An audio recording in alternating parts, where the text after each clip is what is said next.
Zimski period idealno je vrijeme za razmnožavanje vinove loze reznicama. Biljka je tada u fazi mirovanja i energija joj je usmjerena u odrvenjele izdanke iz kojih se mogu dobiti kvalitetne nove sadnice. Razmnožavanje reznicama jedan je od najjednostavnijih i najpouzdanijih načina dobivanja novih čokota, a uspjeh je gotovo zagarantiran ako se pazi na nekoliko ključnih detalja. U ovom videu pokazati ćemo vam kako da od jednogodišnjih izdanaka koji su dali plodove dobijete mlade biljke koje su spremne za sadnju već u proljeće iduće godine. Ako vam ovaj video bude koristan, označite ga sa like, a ako želite podržati naš rad, podijelite video sa prijateljima na društvenim mrežama. Sa razmnožavanjem vinove loze uvijek krećemo nakon rezidbe. Tada biramo najzdravije izdanke sa najpravilnijim oblikom. Najbolje je odabrati zdrave, zrele, jednogodišnje lastare, debljine olovke.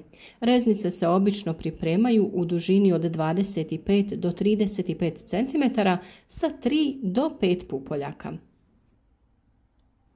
Za razmnožavanje reznica vinove loze koristiti ćemo stiroporne kontejnere. Odlično su se pokazali za ove namjene, a naročito iz razloga što sprječavaju gubljenje vlage iz supstrata. Njih možete pronaći u poljoprivrednim apotekama, vrtnim centrima i trgovinama sa poljoprivrednom opremom. U kontejnere ćemo nasuti supstrat i malo ga zbiti kako bi izbjegli slijeganje, a nakon toga krećemo sa pripremom reznica. Donji rez se pravi odmah ispod prvog pupoljka, ukoso, kao što ovdje možete vidjeti. Gornji rez se radi 2 do 3 cm iznad pupoljka, ravno, te se zatvara kalemarskim voskom. Ovakav način rezanja smanjuje rizik od truljenja i omogućava da se lakše prepozna gornja strana reznice prilikom sadnje.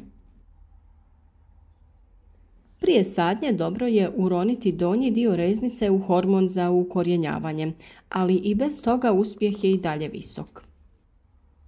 Prije uranjanja u hormon dobro je sa strane malo zarezati reznicu da bi se povećao kontakt sa supstratom. Na ovim mjestima korijeni će se najbolje razvijati. Govorili smo i o prirodnim preparatima koji potiču ukorijenjavanje. To su med, cimet, aloe vera te vrbina voda u kojoj možete držati reznice nekoliko sati te zaliti reznice nakon redanja u supstrat. Oni ne samo da štite reznicu od gljivičnih oboljenja, nego i potiču razvoj korijena. Reznice se mogu saditi u pijesak, mješavinu zemlje i perlita ili direktno u rahlu zemlju u vrtu. Također, reznice vinove loze se mnogo bolje i brže ukorjenjuju kada se polažu u zemlju polegnuto, nego kada se sade uspravno. Naime, kada je reznica položena horizontalno, više pupoljaka i više nodusa nalaze se u zoni vlage. Zbog toga se kod položene reznice razvija mnogo više korijenčića, što znači brže ukorjenjavanje, stabilnija mlada biljka i jači početni rast u proljeće. Kod uspravne reznice ukorjenjuje se samo donji dio, pa je stvaranje korijenja dosta sporije. Kada je lozni lastar položen, on se ponaša kao da je u prirodnom položaju položenice, tehnike koju vinogradari koriste već stotinama godina. Bitno je držati reznice na hladnom, ali ne previše vlažnom mjestu, kako ne bi krenule prerano u vegetaciju. Tokom nekoliko sedmica formiraju se kalusi, mladi korijenčići, a do proljeća reznica je spremna za sadnju na stalno mjesto. Temperatura na kojoj se reznice ukorjenjuju trebala bi biti oko 20 stepeni Celzijusa.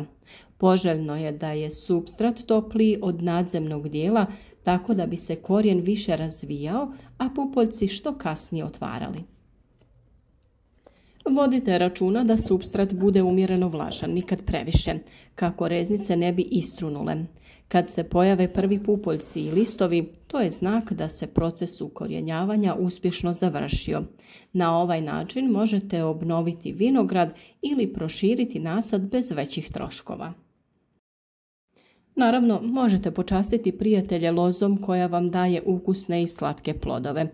To je uvijek lijep i koristan poklon. Nadamo se da vam je i ovaj video bio zanimljiv, pa dragi naši, kao i svaki put, pozvati ćemo vas da podijelite video sa prijateljima na društvenim mrežama, te da označite video sa like kao znak podrške. Svakako nam ostavite i komentar ispod videa i napišite od kuda nas pratite, te na koji način vi razmnožavate vinovu lozu.